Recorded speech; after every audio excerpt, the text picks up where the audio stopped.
doors as possible. You don't want to zigzag across your county, obviously. That's a waste of gas money. You want to be able to save as many lives as you can, okay?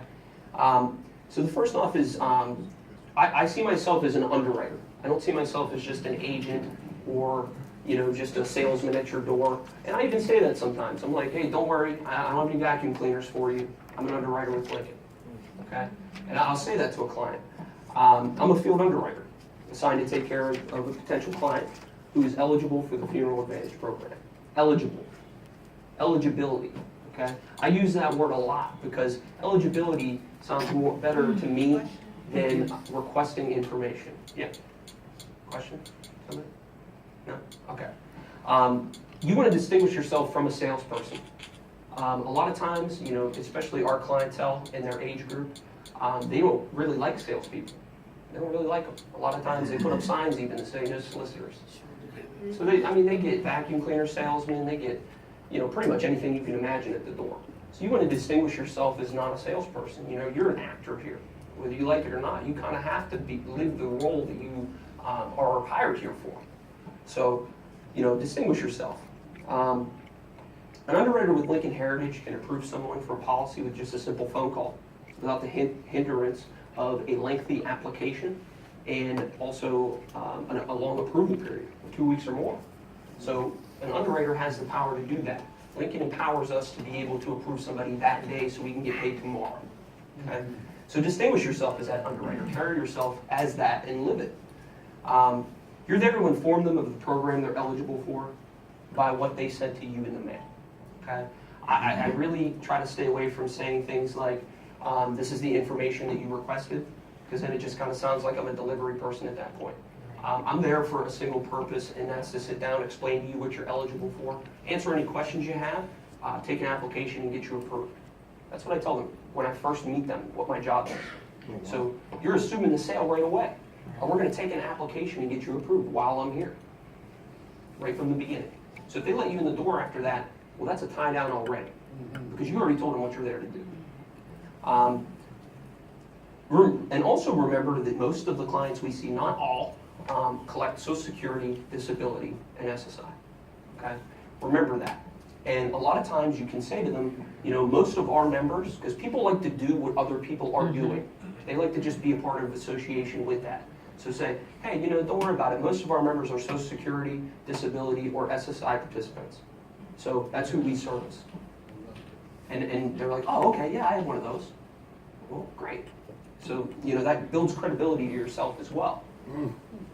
You're also not only an underwriter, but you're a detective as well, okay? What I mean by that is the point of knocking, the point of door knocking is to catch someone off guard, an ambush, okay? You're trying to catch them off guard and, you know, say what you need to say to get in there and take care of it, because a lot of times when you're trying to set an appointment, there are people that just will not give you a time.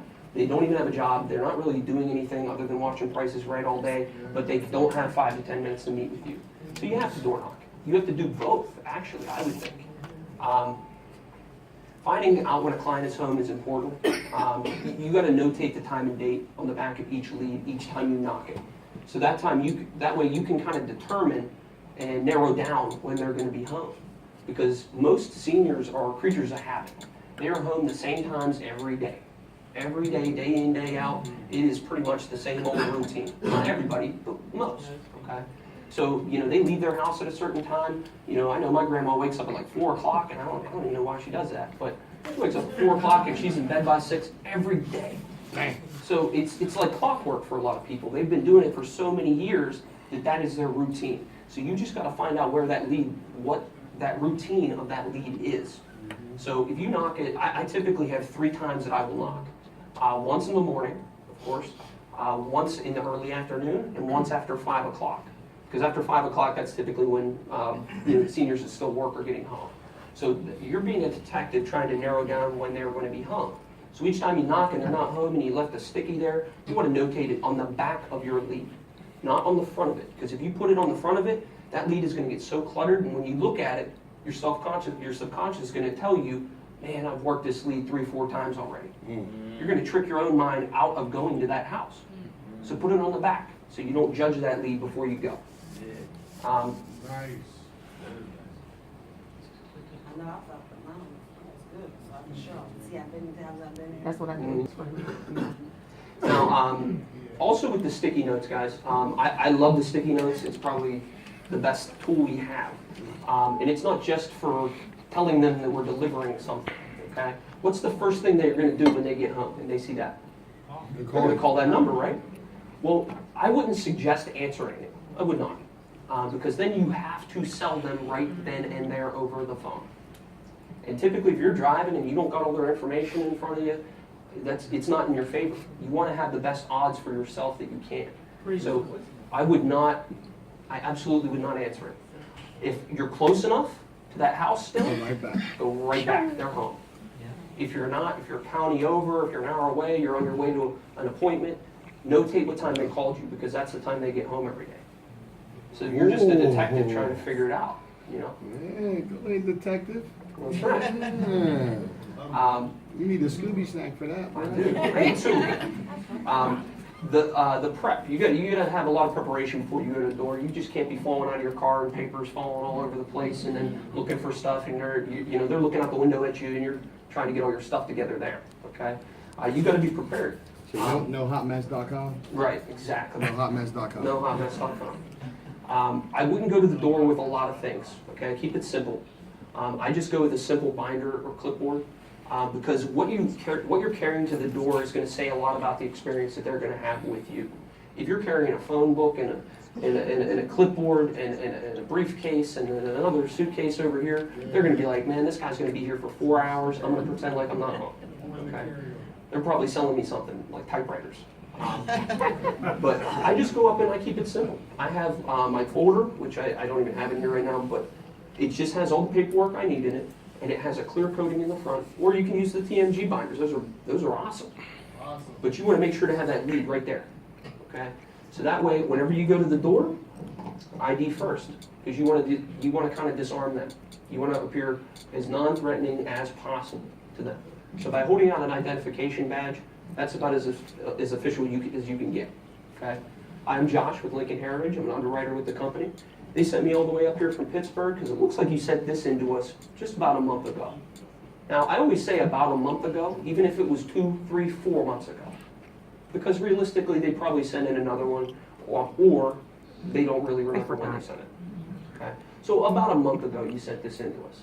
Now, it says here you're 74 years young. Is that correct? Just start verifying the information with them. That builds authenticity with the lead that you're showing them. And anywhere you point with a pen, people look. People's eyes follow pens. So if you want them to focus on something on a paper, even when you're sitting down with them, showing them rates, different things, people will follow that pen movement. So whatever you want them to see and focus on, point the pen directly to.